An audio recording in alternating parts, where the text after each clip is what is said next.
Most people get this wrong. They assume Nationwide BNPL is just another buy now pay later app that racks up hidden fees. The surprising truth in 2026 is that it's become a fully featured financial platform offering flexible payment plans, early wage access, and budgeting tools to help you manage your money responsibly. Here's how it works. Nationwide BNPL allows you to split purchases into smaller, manageable payments over a few weeks or months. This is ideal for larger purchases, like electronics or home essentials, without putting a strain on your monthly budget. Payments are automatically scheduled, and the app sends reminders to help you avoid late fees. The platform also provides spending insights. You can see your upcoming obligations, track your total spending, and adjust payment plans if needed. This makes it more than just a payment tool, it's a mini financial planner in your pocket. The downside? Overuse can be costly. Missing payments for repeatedly relying on BNPL for non-essential purchases can add up. Nationwide BNPL works best as a convenience tool,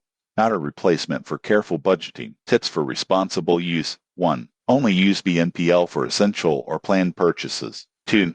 Track your upcoming payments to avoid surprises. 3. Keep a small emergency fund to reduce reliance on BNPL. Who benefits most? Users with steady income who occasionally need flexible payment options, or those who want to manage larger purchases without interest-bearing credit cards. People with irregular income or poor repayment discipline may find fees outweigh the benefits. In conclusion, Nationwide BNPL in 2026 is convenient, flexible, and user-friendly, but only if used wisely. Plan payments, track your spending, and treat it as a helpful financial tool. Subscribe for honest app reviews and practical tips to keep your finances in control.